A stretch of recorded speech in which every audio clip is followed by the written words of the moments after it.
Hello everyone, JEE 2020 फिर से एक बार पोस्टपोन हो चुका है। नया डेट आ चुका है और नया डेट है जेईई मेन के लिए 1 सितंबर टू 6 सितंबर के बीच में होना है। नीट का एग्जाम 13 सितंबर को होगा और जेईई एडवांस का एग्जाम 27 सितंबर को होगा। ठीक है, अभी फिलहाल यही है।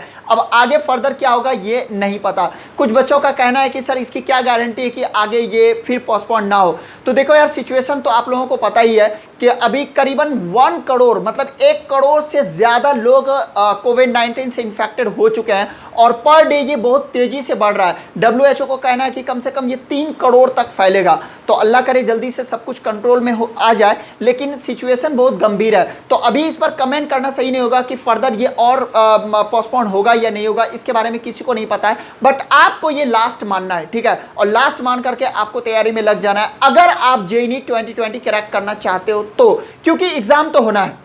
ठीक है, या अभी हो या बाद में हो, जब भी हो। ठीक है, तो आप एग्जाम पर फोकस करो। हाँ, अगर आपका टारगेट 21 है तब तो कोई बात ही नहीं है, लेकिन अगर आपका टारगेट 2020 है तो आपको फोकस में रहना है और आपको पॉजिटिव देखना है। ठीक है, अभी 2 तरह के बच्चे हैं, एक को लग रहा है कि ये पॉजिटिव हुआ है और एक को लग रहा है निगेटिव हुआ है। पॉजिटिव उन बच्चों के लिए जिनकी तैयारी बहुत अच्छी नहीं थी तो उनको फिर से एक मौका मिल गया, और निगेटिव थोड़ा सा उन लोगों के लिए जो बहुत अच्छे से तैयारी कर रहे थे, वो एकदम फ्लो में थे। ठीक है, तो उनका थोड़ा फ्लो ब्रेक हो गया, राइट, उनको थोड़ा अजीब लग रहा होगा। लेकिन आपको पॉजिटिव देखना है कि ये जो 60 दिन या 70 दिन जो एक्स्ट्रा मिला है, तो ये आपके लिए मुसीबत है या मौका है। अगर आप मुझसे पूछो तो ये आपके लिए एक बेहतरीन मौका है। तो आप पॉजिटिव देखो और इस मौके को सही से इस्तेमाल करो अपने रैंक को बूस्ट करने के लिए। ठीक है, तो आपको चाहिए कि अभी मतलब ढंग से पढ़ के और रैंक को बूस्ट किया जाए, क्योंकि कंपटीशन और टफ होने वाला है। जो टॉप के स्टूडेंट है, जो 95 to 100 परसेंटाइल वाले हैं, उसमें कंपटीशन और घमासान होने वाला है।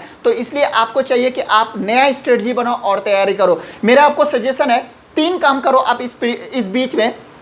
पहले शॉर्ट नोट्स पढ़ो। ठीक है, दूसरा पहला काम शॉर्ट नोट्स है, दूसरा काम एससी वर्मा को कंप्लीट सॉल्व करो, और तीसरा काम है जेईई नीट प्रीवियस ईयर के क्वेश्चन बैंक को लगाओ। ठीक है, तो चाहे आप जेईई मेन के स्टूडेंट हो या नीट के, आपको दोनों क्वेश्चन बैंक को बनाना चाहिए, जेईई मेन और नीट दोनों को। ये क्वेश्चन रिपीट भी बहुत ज़्यादा करता है और इन क्वेश्चंस को बनाओगे आप तो आपको एक आइडिया मिलेगा। और एक इंपॉर्टेंट बात कि जेईई मेन और नीट के एग्जाम में ये मायने नहीं रखता है कि किसी चैप्टर को आप कितने गहराई में जाकर के पढ़े हो, मायने सिर्फ इतना रखता है कि पूरे सिलेबस पर आपका कितना ग्रिप है।